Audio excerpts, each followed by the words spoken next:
Well, it's a bit difficult to say how it all started because it's never one event or it's always a lot of things. There are two things how it all started. One is cryptocurrency. I was always very, very interested in cryptocurrency, and I was working with McKinsey, and I was doing their very traditional and very big sector, banking and insurance. So Bitcoin somehow popped up and we were discussing it. And if I'm very honest, I did not believe in cryptocurrency. I did not believe in all this concept of digital currency, anonymous transactions and so on. But I still was following Bitcoin. And it got more and more successful and it got more and more interesting. So in 2013, beginning of 2014, I was thinking about cryptocurrency. But I was also thinking a bit how to bring cryptocurrency to the next level, actually. Bitcoin has a lot of good things. It is the pioneer. Without Bitcoin, without their blockchain, without the idea, we all will not be here. But they have several things. One is Bitcoin is not a coin for everyone.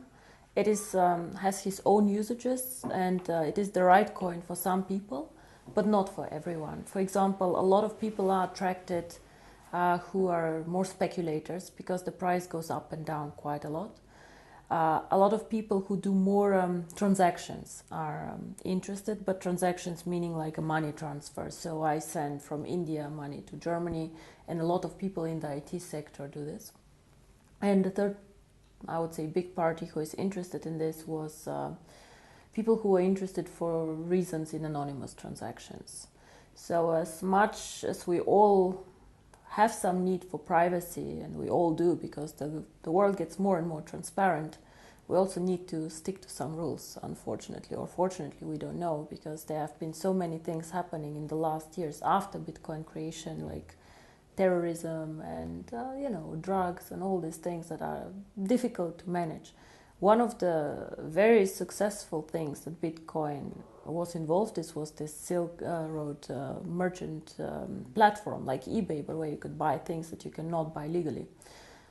It was closed and eventually. So Bitcoin had very, very interesting ideas, but it was not a mass market cryptocurrency.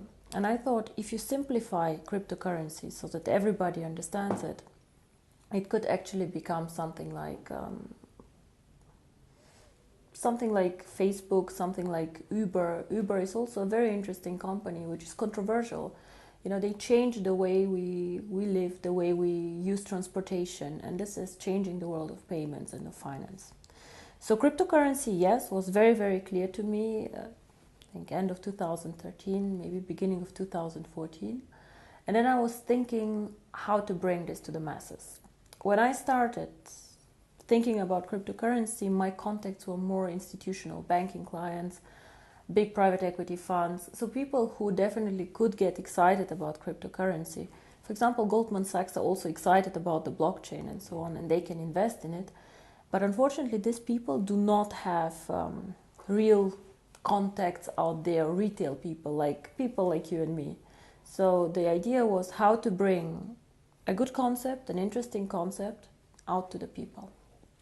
And there I have a personal friend, his name is Sebastian Greenwood, who has been active in network marketing for quite a while.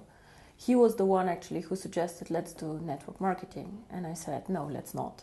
Because exactly when we wanted to start this company, another company, which was quite big, had went bankrupt, and a lot of people had lost money, and it was all over the press, the internet, and it was just a lot of bad vibes in the industry. So when we started, and he convinced me that network marketing might be exactly the right thing, so we said, let's do network marketing, but let's not sell the cryptocurrency, let's do an education package. There's definitely a lot of need for education, especially also in developing markets on finance, personal finance, and a lot of people who want to be successful but somehow still do not know why and how to do this. So what we did is we created the education packages and we attached to them the free mining rights. And we said, okay, if you do the education package, if you're interested in cryptocurrency, do it. Even today, not all of our people mine the coin. Some of them just do the education package. And this is actually how it all started. But when it all started, I remember one of our first events was in Finland, because people got very excited about this actually. I don't know how often I had to explain what is cryptocurrency, what is Bitcoin. And this was actually how it all started, end of 2014. I would say 2015 was the year where we all learned about what is cryptocurrency, what is mining, how does it actually work, so really the basics. 2016 got a bit more sophisticated, a new blockchain, new technology, and now 2017 and 2018, the next two very, very big steps are coming up, the merchants and the coin going public.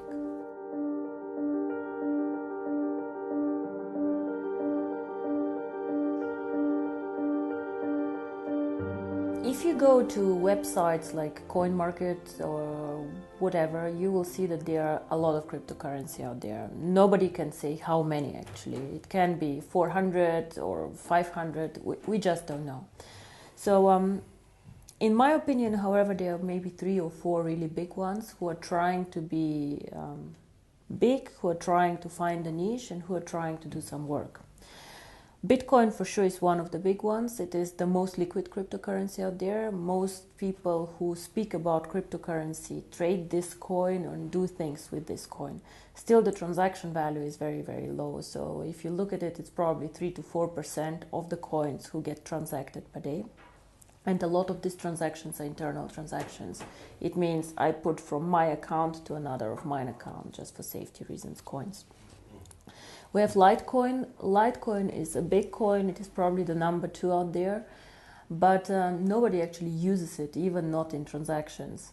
So what happens is I see new coins coming mainly from the IT sector popping up, and most of these coins are done because somebody finds out something interesting in the code. So they code something where you can do something on the blockchain or new usages of the blockchain. Ethereum, for example, it's actually not a real cryptocurrency. What they try to do is they try to provide a blockchain where other people can use. So I think there's still no coin out there which is targeting the mass market. And I believe this is the case because the community of cryptocurrency is a bit arrogant. Yeah? So they are for sure very knowledgeable people, very smart guys, most of them with very heavy IT background. A lot of them also believing in this theory of, I would not call communism, but we should give something to the public, we should share it all and then see what happens. Nothing bad with this, but if you put something out there and give it for absolutely free to the people, you have no money to invest in infrastructure, you have no money to invest in a brand, and you somehow have to trust it that it will move in the right direction. So for sure they cannot invest in events like we do, they cannot invest in education, they cannot invest in a strategy. So I think what is unique about OneCoin.1 is we target the mass market.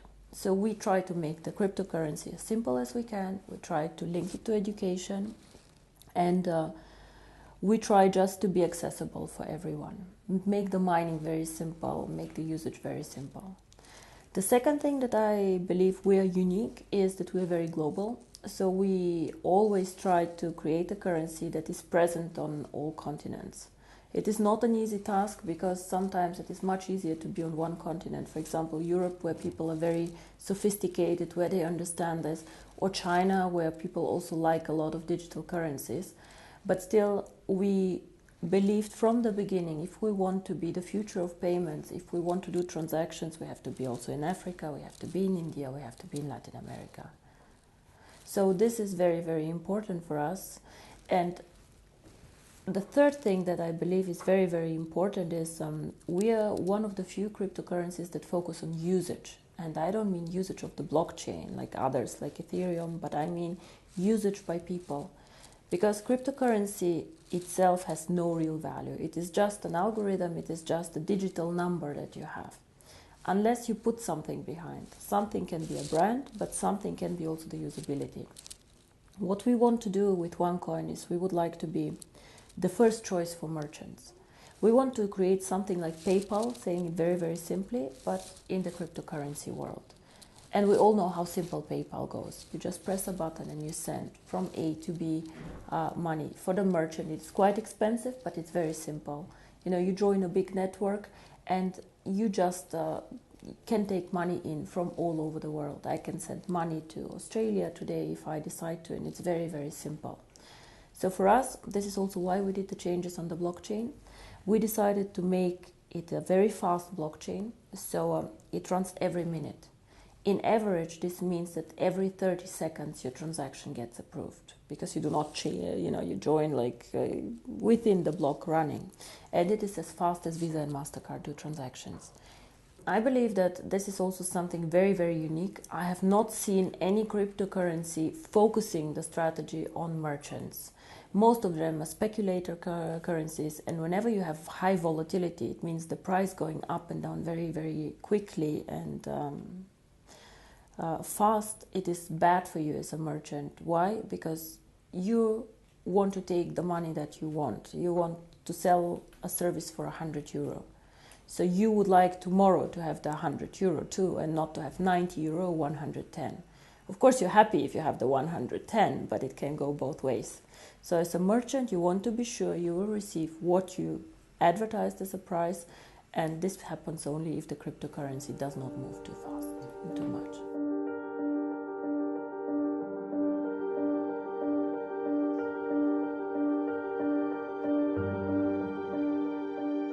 I believe that the network should do nothing else than communicating this, because I'm just making money, I'm just making commission. It can never be just the reason why somebody should join a network. Then you can sell soap, you can sell whatever is out there, I don't know, beds and things like this. I think understanding cryptocurrency is actually the key, and this is something that I wish for on the events to happen more. I have been, unfortunately, to some events myself where I was listening for an hour and I had no idea what this company does. So the unique thing about us is education, and then if somebody wishes, the cryptocurrency. Of course, cryptocurrency can change the world, and I believe it will. The question is, will it be tomorrow? Will it be in a year, or in 2 years, or in 3? It is unstoppable. It already started. The interesting thing about cryptocurrency is it is so global that it is very difficult even to stop it. So much better than trying to stop cryptocurrency, in my opinion, is to regulate cryptocurrency. Just to regulate cryptocurrency as part of the financial landscape. We are not banks, for sure not, but to make some rules for people out there, because today everybody can go and create a cryptocurrency and start collecting money. This is not the way it should be. So what we, for example, do is we already started doing KYC procedures, things that you normally do for opening a bank account.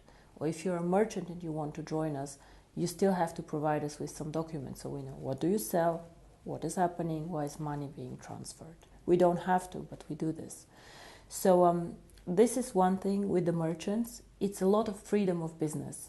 For example, for the European market, if you're a small, innovative Swedish company, what can you do? You can develop some cool software, you can do things. Most of us are in the digital network, they are doing interesting things, and then you want to sell it to other markets. It can be Asia, it can be India, it can be everywhere. But China and India are very difficult to sell things to. They do not have the free capital flows that we have. So you might find a Chinese buyer, but it's difficult for you to get a payment. And it's very frustrating because you're a small company, you focus on software, you do not focus on international payments. If you're a big company, you can do this, but you don't have the know-how. Now here, cryptocurrency can help you, because OneCoin is very strong in China and is very strong, for example, in Europe.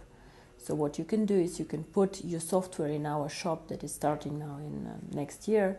You can put up the price, whatever the price is that you would like, and then a transaction between a Chinese buyer and a European buyer can happen like this. Within 1 minute, the transfer is done. So this is something very exciting. For me, this is a bit more freedom of doing business. And the second thing, as you say, is the unbanked. Now, the unbanked, I don't know if you had a look what happened in India. India is a cash economy, so a lot of the poorer people who do not have a bank account for several reasons. Poor people normally do not trust banks. Poor people hoard the money for emergency. Within 4 days, they told them that they need to come and just give the cash that they have only up into a limit, and they needed to exchange it, and the other cash was just void.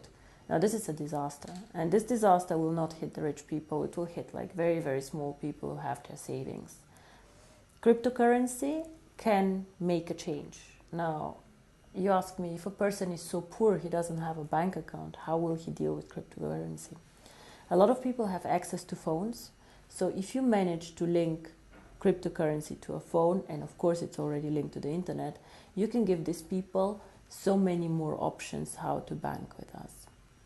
So a cryptocurrency provides just another corridor how they can make money movements and how can they join the financial system. But we have to be very, very clear on this. This is probably the most complex part of what we're doing. The merchants, I believe, is quite simple to put together. Then you have to grow the merchant network. You have to be attractive, low-cost opportunity, fast, reliable, fine. But the remittances, you always need a point where cash gets collected. And this is the second part of the strategy, which will come most probably only after we open the coin for everyone. You need to make sure that there are points where you can make the virtual currency real.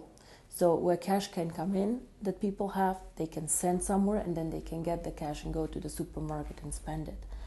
It can work, for example, if you get several partners to join. It can be a phone company because you go and pay your phone bill, or you can just charge on your phone bill the cryptocurrency and back. It can be a big gas station chain, for example. It can even be a supermarket chain. Like if it's a big chain, they can take cash in for you, they can give cash out. For example, in Germany, a lot of supermarkets started giving cash out with your card. So the same can be done for cryptocurrency. You just need to find a lot of points and a lot of partners, again, a network, where they support the idea of cryptocurrency. And to be honest, I believe that this will happen because banks currently have a monopoly on many things, and they do not treat some of their clients in a good way. So I believe that the second system, a financial system, will be created and somehow will happen.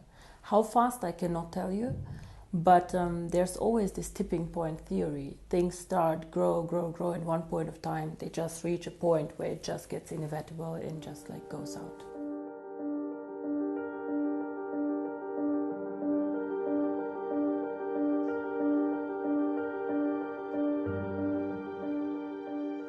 On the One Life network, some of their main concerns is this a Ponzi scheme? And when you have a digital product that you cannot touch, like an education package, of course people are more skeptical. So I respect everybody who has questions or who criticize or just wants to talk to us, but what I do not like is when people do not do their homework and do not check what is going on. Now, a Ponzi scheme, we all know what it is. A Ponzi scheme means that new money feeds old money. So we had this Bernie Madoff scandal somewhere, like the guy was taking investments from the public, promising huge returns and then paying out the returns, not because he was a smart investor, but because he had, taken new money in, and it's one point of time it stopped. When you join the One Life network, what happens? First of all, we have never made any return promises. Why? Because we are selling the education package. It's up to you if you mine the coin or not. What will happen to the cryptocurrency? We do not know. And this is a very, very clear statement. Cryptocurrency is one of the most risky asset classes out there. Nobody knows what will happen. It can go through the roof, but it also can not go through the roof. So both is possible. But what is important when you speak about a Ponzi scheme is, first of all, we give people the opportunity to make money without paying for a position. Every week I have between 300 and 500 people in the network, sometimes even more, who have a non-paid position, a rookie position, and who make commission on them. These people also can earn tokens to go and join the mining. So of course, it's not a Ponzi scheme if I let you work for free and let you make money making for free. I'm paying you, you don't pay me, point one. And the second point, which is very important, as I said, is fresh money feeding old money. Now, why and how am I obliged as a One Life network to pay you? I'm obliged to pay you only a commission when you earn it. And you earn the commission only by making a sale. So only if you go and you sell a package, I am obliged to pay you. So I do not need to get somebody in my network to meet my obligation. If you all stop selling tomorrow, I don't have any obligations anymore to anyone on paying commission, because there's no sales event coming up. And this is very, very important. Whoever is interested, but unfortunately a lot of our critics are not interested in this, can check out also the legal opinions that we have. We have a Swedish legal opinion, we have an English legal opinion, we have a German legal opinion, Italian I think also. All of these jurisdictions are quite strict and have very clear rules. And all of this are saying we are not a Ponzi. Now, one thing that I would like, again, to make sure in the network, I believe that we as a company are very clear on what we do and what we don't. But sometimes some people get overexcited and say things that are simply not correct. So I, again, would like to ask all of our distributors to take education extremely serious. Educate the people that go out there, educate the downline and the distributors, so that the information that we provide to new people is correct. Because I believe our company and our product is exciting enough. We don't need to be selling so hard and saying things that are not correct. If you present the project in the right way, and if you present the stages that we go through, if your people are encouraged to go through the education, it is much easier for all of us, because we then understand OneCoin as a cryptocurrency needs to go through stages. It is for sure not get rich in 90 days thing, and I really do not want people to market this like this. Sometimes, all this, how we're portrayed by the media, is our own fault. A lot of things that the media write is distributor X said that, and even if distributor X said something wrong, I cannot attack this and I cannot get a lawyer to go against this because he really said this. And this is very frustrating also for us as a company. So again, guys, try and get the right information, educate your downlines, and just make sure that we do the right things out there.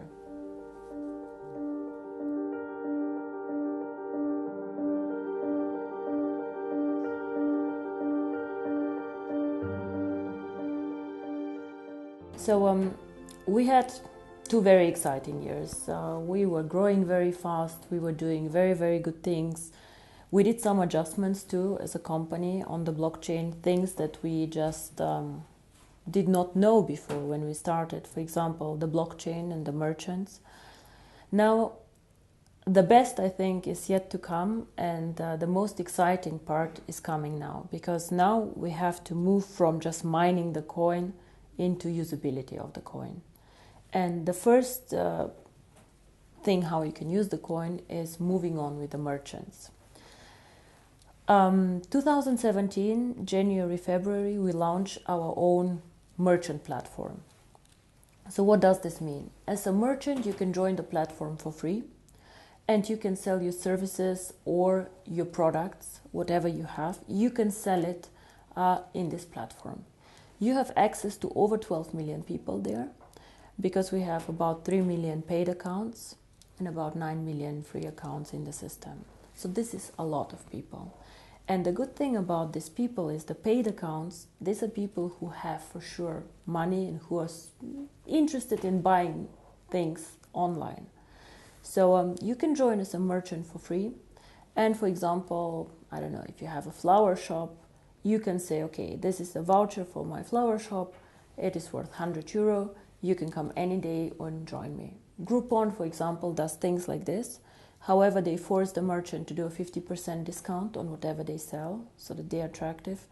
And the fees that the merchant pays are very high. So in the end of the day, they're only 20% maybe staying with the merchant. What we want to do is, if you're a merchant, you get access to our client base. You can offer your services, you can offer your products. However, we want you to take 25% of whatever the price is in coins. Of course, a lot of our network will get excited. Some of them have small businesses. Some of them already are exciting merchants about this. So these people can join the network of stores, the network of people, and so on. So We will also incentivize the members to bring in merchants. The liquidity of the coin currently is still low. So this means that you cannot liquidate all of your coins tomorrow before going public. This is why we will give the merchants the option to take up to 75% of the price in cash. If you're a merchant, if you want 100% in coins, you can. Yeah, but if you just want 25% in coins, you also can. However, what we will do as a company, we will pay a BV value on the cash payments. Why do we do this? Because first of all, the more good merchants we get, the better for the coin value. And of course, we want this coin to be very, very successful and to get good merchants. We said, I think in Bangkok, we said 10 million users, 1 million merchants, and hopefully one day 25 euro for the coin value. But I do not want to have 1 million bad merchants. I want to have, even if it's just 100,000 merchants, but really good merchants where people get excited to use them.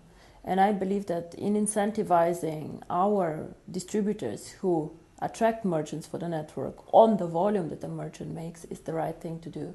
Because it's so easy for me to sign up. I can sign up today 100 people, 100 merchants. If their products are too expensive, not attractive, bad quality, no point. So it's again, we trust each other as a network, we want the best for the network, and this is how we want to grow as a network. And of course, it's very nice for you as a merchant, you put the OneCoin sign on your door, I accept OneCoin. People maybe come and ask you, what is OneCoin? I want to know more about it. Then the merchant can go and say, okay, this is an education package. If you want, please have a look. And again, the network wins from this. So 2017, to get back to your question, for me is the year of the merchants, while 2018 is then the year where the coin has to go public.